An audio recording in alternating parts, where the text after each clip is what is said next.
Very good morning to all of you 10th class. हम पढ़ रहे हैं हिस्ट्री में चैप्टर 1 जिसका शीर्षक है यूरोप में राष्ट्रवाद का उदय।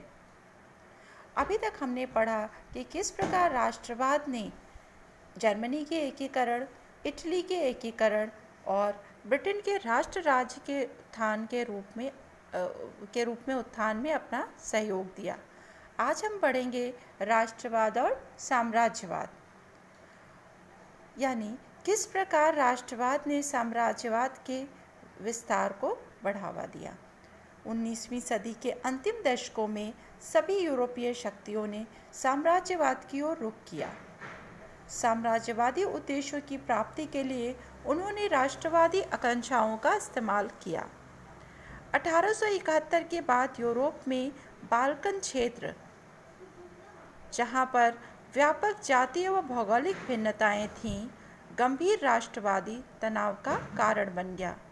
इस क्षेत्र में आधुनिक रोमानिया, बुल्गारिया, अल्बानिया, यूनान, Macedonia, Croatia, Bosnia Herzegovina, Serbia व मोंटेनेग्रो शामिल थे।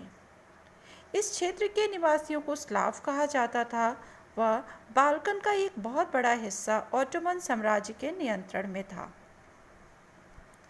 बाल्कन क्षेत्रों में रोमानी राष्ट्रवाद के प्रसार के साथ विभिन्न यूरोपीय राष्ट्र ऑटोमन साम्राज्य के नियंत्रण से स्वतंत्र होने लगे।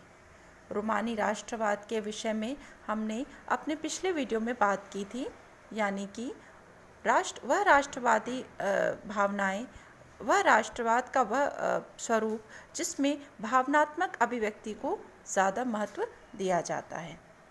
जैसे जैसे विभिन्न स्लाव समूहों ने अपनी पहचान व स्वतंत्रता की परिभाषा तय करने की कोशिश की, बाल्कन क्षेत्र यूरोपीय देशों के मध्य गहरे टकराव का क्षेत्र बनने लगा।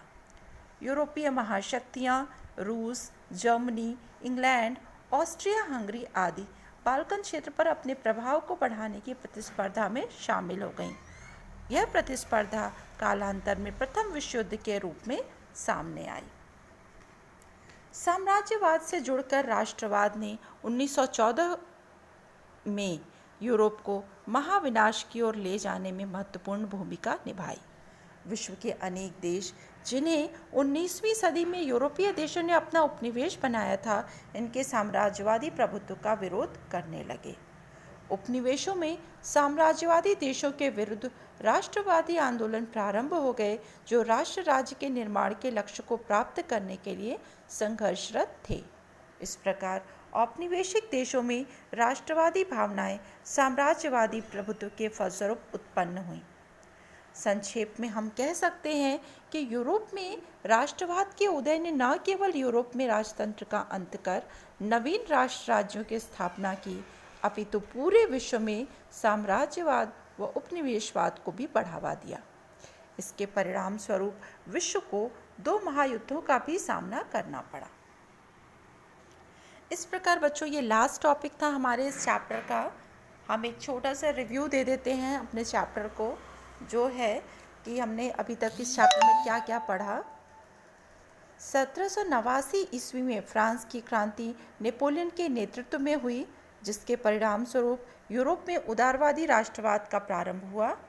1815 ईस्वी में वाटरलू के युद्ध में यूरोपीय महाशक्तियों रूस, ब्रिटेन, ऑस्ट्रिया आदि देशों की संगठित सेनाओं द्वारा नेपोलियन की पराजय के पश्चात यूरोप में रूढ़िवादी शासन प्रारंभ हुआ, जो राजतंत्र का पक्षधर था। 1830 से 48 का युग क्रांतियों का युग था। इसमें उदारवादी राष्ट्रवादियों व गुप्त क्रांतिकारी संगठनों ने राजतंत्र का अंत कर राष्ट्र राज्यों की स्थापना का प्रयास किया।